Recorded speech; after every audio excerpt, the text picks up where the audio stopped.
Berikut ini settingan wajib di HP Oppo. Oke, langsung saja kita masuk ke pembahasannya. Untuk settingan yang pertama, biasanya saya akan menghapus aplikasi-aplikasi yang tidak digunakan. Daripada memakan uang penyimpanan, lebih bagus dihapus saja ya teman-teman ya.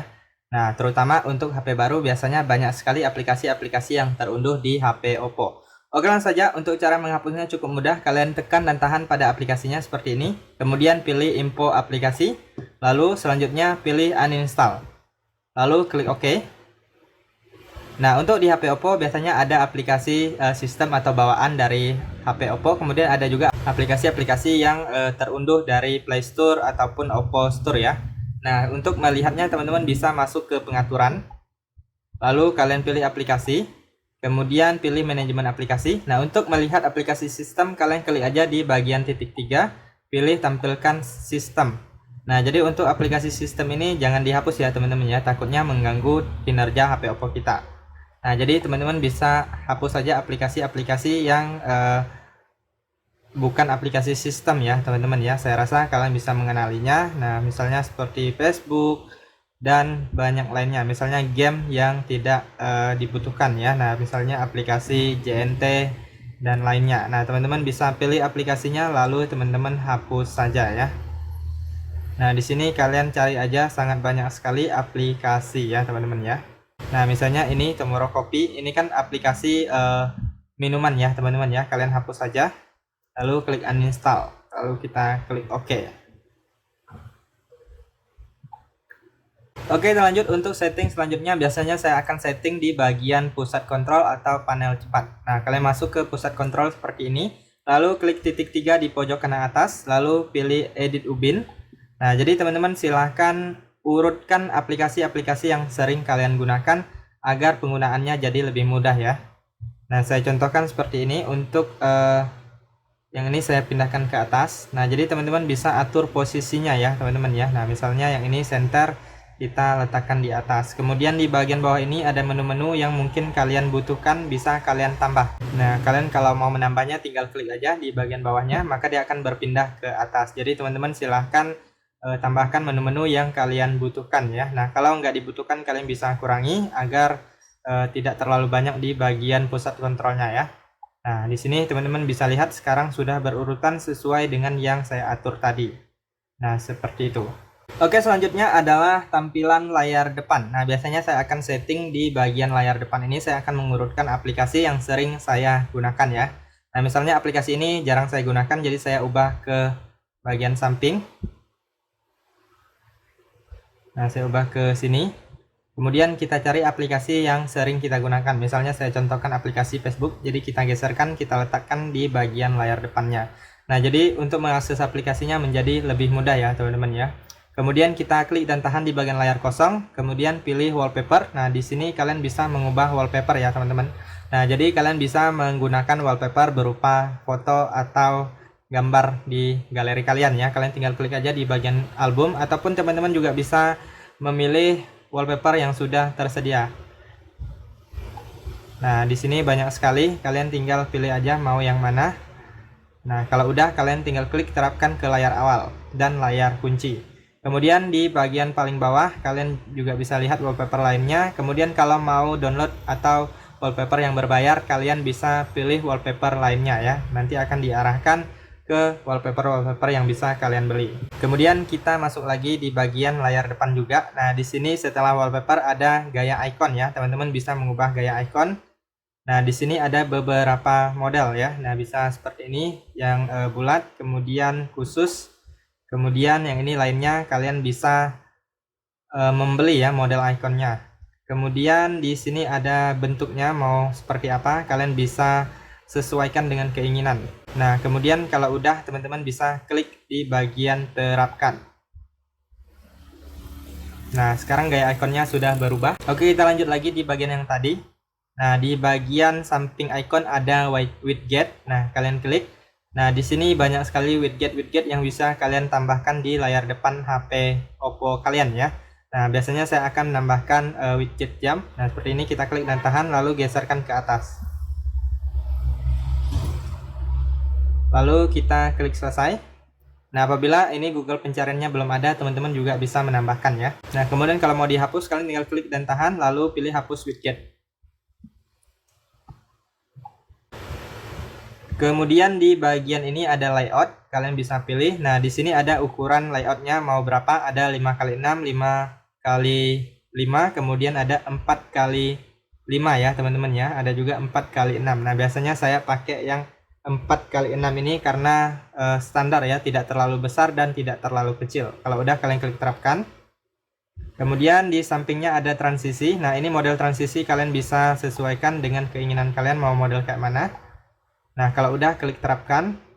Lalu di sini ada lainnya, kalian bisa klik, kalian diarahkan ke pengaturan layar awal dan layar kunci ya. Nah, biasanya di sini saya akan mengaktifkan ini model layar awalnya, ada dua model. Kalian bisa pilih mau pakai model yang mana, ada model laci dan mode standar ya. Nah, terserah kalian aja. Nah, biasanya saya pakai model laci aja. Kalau sudah, kita bisa klik terapkan ya. Kemudian kalian juga bisa aktifkannya ini kunci tata letak layar awal. Jadi untuk aplikasi-aplikasi yang sudah kita atur tadi itu tidak bisa diubah ya teman-teman ya. Nah, misalnya nggak sengaja ketekan mau terpindah, itu tidak bisa karena layar awalnya dikunci. Oke, kita lanjut untuk setting selanjutnya adalah setting keyboard. Nah, jadi di sini langsung saja kita masuk di bagian pencarian untuk melihat keyboardnya. Nah, seperti ini. Nah, jadi teman-teman langsung saja masuk di bagian icon pengaturan ini, kalian klik. Nah, jadi kita akan diarahkan ke bagian setelan ya. Nah, lalu langsung saja masuk ke bagian preferensi. Kemudian di sini biasanya saya akan mengaktifkan baris angka. Kemudian ini tombol alih emoji juga saya aktifkan. Nah, kemudian ini kalau mau pakai mode satu tangan, kalian bisa menggunakannya ya. Kalian bisa aktifkan mode tangan kanan ataupun mode tangan kiri jika kalian mau. Nah, di sini untuk yang ini saya nonaktifkan, berbunyi jika tombol ditekan, ini saya nonaktifkan.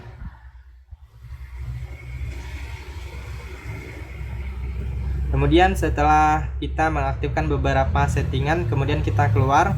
Lalu di sini teman-teman bisa menggunakan warna tema di keyboardnya. Di sini berbagai macam pilihan ada, kalian tinggal klik, lalu kalian tinggal pilih terapkan, maka akan berpindah sesuai dengan yang kalian pilih. Kemudian koreksi teks. Nah, di sini biasanya saya akan menonaktifkan koreksi otomatis ini ya, teman-teman ya. Nah, jadi apabila kita ingin menulis secara singkat-singkat atau ngechat secara singkat, itu tidak terganggu. Kemudian ketik geser. Nah, ini saya nonaktifkan. Lalu di sini papan klipnya saya aktifkan semua karena untuk mempermudah ya, teman-teman ya. Kalau kita mengaktifkan papan klip, itu nanti hasil teks yang kita copy atau kita salin itu akan tersimpan di papan klipnya. Kemudian untuk screenshot begitu juga, untuk screenshot itu biasanya juga tersimpan di papan klip. Nah, jadi misalnya kalian screenshot lalu kalian ingin mengirimkannya melalui WhatsApp, kalian tinggal klik papan klipnya, kalian bisa langsung pilih di sana, nggak perlu ngecek lagi di galeri ya.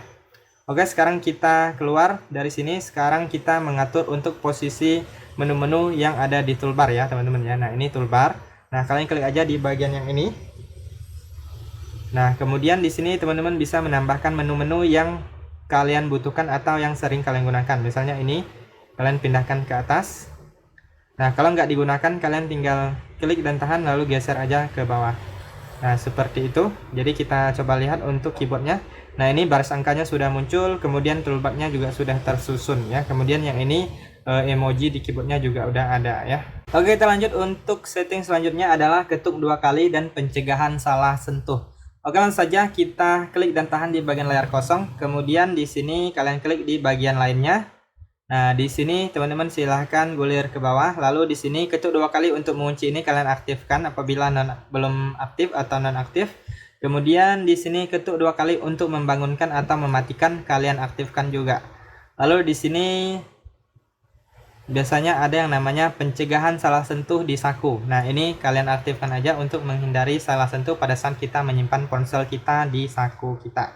Nah, sekarang teman-teman bisa coba untuk ketuk 2 kali, kemudian ketuk 2 kali lagi untuk menyalakan. Nah, seperti itu. Oke, kita lanjut untuk setting selanjutnya adalah suara dan getar. Langsung saja teman-teman kalian masuk ke pengaturan atau settingan. Lalu selanjutnya di sini pilih suara dan getaran. Lalu kalian gulir ke bawah. Nah, di sini teman-teman bisa klik di bagian bunyi lainnya. Nah, di sini biasanya saya akan menonaktifkan yang ini, nada tombol angka, kemudian suara atau bunyi sentuhan ini saya nonaktifkan juga. Kemudian suara animasi sidik jari, suara penghapusan ini kalau kalian nggak mau, kalian bisa nonaktifkan aja ya. Lalu selanjutnya kalian juga bisa mengubah nada dering dan nada notifikasi. Lalu untuk getar di bagian haptik ini, nah kalian klik di bagian haptik, kemudian kalian nonaktifkan. Nah ini adalah getaran pada saat kita menekan tombol navigasi ya. Nah jadi kalau kalian nggak suka ada getaran seperti itu, kalian bisa nonaktifkan saja. Oke, terlanjut untuk setting selanjutnya adalah kunci layar dan kunci privasi. Jadi untuk menjaga keamanan privasi HP Oppo kita, wajib sekali untuk mengaktifkan yang namanya kunci layar dan kunci privasi ya teman-teman ya. Nah jadi langsung saja kita masuk ke pengaturan, kemudian pilih keamanan dan privasi. Lalu selanjutnya di sini kalian klik di bagian pembuka kunci perangkat. Nah di sini kunci layar kalian klik, lalu pilih di sini ada beberapa pilihan. Biasanya saya mau pakai pola. Kalau kalian mau pakai yang lain, kalian sesuaikan aja. Nah kemudian di sini kita tunggu beberapa detik, lalu kita klik lanjutkan. Nah kemudian silahkan gambar atau buat pola kunci kalian. Nah kalian silahkan buat aja kunci yang lebih rumit agar tidak mudah ditebak ya. Kemudian kita konfirmasi satu kali lagi. Nah di sini teman-teman juga bisa mengaktifkan kunci sidik jari ya. Nah kalian aktifkan saja agar lebih mempermudah pada saat kalian ingin membuka kunci layarnya ya. Nah di sini saya belum mau. Kemudian selanjutnya apabila kita sudah mengaktifkan kunci layar, nah kalian bisa klik di bagian kunci layar. Sekarang teman-teman bisa lihat sudah aktif, sudah bisa digunakan ya. Nah seperti itu, masukkan kunci kalian. Kemudian selanjutnya kunci privasi. Nah kalian gulir ke bawah. Nah di bagian ini keamanan dan privasi lainnya. Lalu ini kata sandi privasi kalian aktifkan. Nah di sini ada beberapa pilihan, ada numerik, alfanumerik, dan pola. Nah di sini saya sarankan kalian buat berbeda dengan kunci layar ya teman-teman ya. Nah di sini saya masih menggunakan pola. Nah jadi kita silahkan buat. Lalu kita konfirmasi satu kali lagi. Nah di sini ada pertanyaan keamanan. Tujuannya adalah agar pada saat kita lupa dengan kunci privasinya, itu kita bisa meresetnya dengan menjawab pertanyaan keamanannya ya. Nah, di sini kalian bisa pilih juga untuk pertanyaannya, kemudian kalian juga bisa membuat pertanyaan kalian sendiri dengan memilih pertanyaan khusus. Nah, di sini saya contohkan seperti ini. Kemudian di sini teman-teman bisa atur email pemulihan, kalian masukkan aja emailnya di sini. Jadi kalau kalian lupa, kalian bisa mereset kunci ini dengan email ya. Lalu udah kita klik checklist. Nah, kemudian selanjutnya kalian keluar dari sini. Nah, kita keluar lagi. Kemudian di sini selanjutnya teman-teman bisa mengaktifkan kunci aplikasi, kemudian sembunyikan aplikasi, perangkas pribadi, dan lainnya ya, karena kalian sudah mengaktifkan kunci layar dan kunci privasinya. Nah di sini kalian tinggal buat aja sandi kunci aplikasi, jadi HP kalian lebih aman, tidak sembarangan bisa diakses oleh orang lain. Oke, terlanjut untuk setting selanjutnya adalah mengatur waktu layar. Nah biasanya untuk HP baru itu waktu layarnya cepat sekali ya teman-teman ya, sehingga HP kita itu cepat terkunci atau cepat gelap. Nah jadi untuk mengaturnya kalian masuk ke pengaturan, kemudian di sini kalian silahkan pilih di bagian layar dan kecerahan, kemudian kalian gulir ke bawah. Nah di sini ada yang namanya layar mati otomatis, kalian klik. Nah jadi teman-teman bisa pilih waktu yang kalian inginkan. Nah saya contohkan 10 menit. Nah lalu waktunya setelah 10 menit baru layarnya terkunci. Oke, terlanjut untuk setting selanjutnya adalah perawatan baterai. Nah, agar baterai HP Oppo kita menjadi lebih awet dan tidak mudah rusak, itu teman-teman bisa mengaktifkan yang namanya perawatan baterainya ya. Nah, jadi langsung saja kalian masuk ke pengaturan, lalu kalian gulir ke bawah, kalian klik di bagian baterai. Nah, di sini kalian gulir ke bawah lagi. Nah, di sini teman-teman bisa mengaktifkan salah satu ini, pengisian daya cerdas, ataupun hentikan pengisian daya pada 80%. Nah, tujuannya sama, untuk memperlambat keausan baterai atau untuk mencegah baterai HP Oppo kita agar tidak mudah rusak ya teman-teman ya. Nah jadi kalian bisa pilih salah satu, kalian mau aktifkan yang ini ataupun yang pengisian daya cerdas. Oke, untuk setting selanjutnya adalah menampilkan kecepatan jaringan dan persentase baterai. Nah, di sini teman-teman langsung saja masuk ke pengaturan, kemudian di sini pilih notifikasi dan bilang status, lalu pilih bilang status, kemudian di sini untuk persentase baterainya apabila belum aktif silahkan aktifkan. Kemudian di sini ada namanya kecepatan jaringan waktu nyata, di sini kalian aktifkan. Nah, kalian bisa lihat untuk persentase baterai dan kecepatan jaringannya sudah muncul. Oke, kita lanjut untuk setting selanjutnya adalah gerakan dan gestur. Nah, di sini langsung saja kalian masuk ke pengaturan. Kemudian kalian gulir ke bawah lalu pilih di bagian pengaturan tambahan. Nah, di sini teman-teman silahkan klik di bagian gestur dan gerakan. Lalu di sini biasanya saya akan mengaktifkan yang ini, usap turun dengan 3 jari untuk gambar layar. Kemudian yang ini juga diaktifkan, tekan terus dengan 3 jari untuk gambar layar ya. Nah, kemudian di sini saya juga akan mengaktifkan yang ini, balik untuk bisukan panggilan masuk. Nah, jadi apabila teman-teman dalam keadaan sedang rapat atau dalam keramaian dan kalian tidak ingin menerima panggilan masuk, jadi pada saat panggilan masuk kalian tinggal membalikkan HP kalian, maka HP kalian akan membisukan panggilan tersebut ya teman-teman ya, maka tidak akan berdering lagi. Kemudian yang untuk 3 jari ini kalian bisa mengambil screenshot ya. Nah, jadi kalian silahkan aktifkan aja yang ini, jadi mempermudah penggunaan screenshot di HP Oppo kalian. Oke, kita lanjut untuk settingan yang terakhir adalah navigasi gestur. Nah, bagi teman-teman yang lebih suka full screen atau tidak suka ada tombol navigasi, kalian bisa mengaktifkan yang namanya navigasi gestur.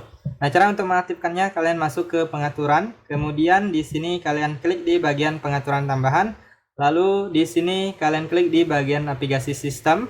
Nah, di sini pilih gestur. Nah, maka akan berubah tampilannya menjadi lebih full atau sudah berubah menjadi navigasi gestur. Untuk penggunaannya, untuk tombol kembali bisa usap dari kanan ataupun dari kiri. Kemudian untuk ke home screen kalian bisa usap dari bawah ke atas. Kemudian untuk menampilkan recent up kalian bisa usap dari bawah ke atas dengan cara ditahan. Nah, seperti itu. Oke, itu saja teman-teman untuk beberapa settingan di HP Oppo. Semoga bisa bermanfaat dan sampai jumpa di video berikutnya.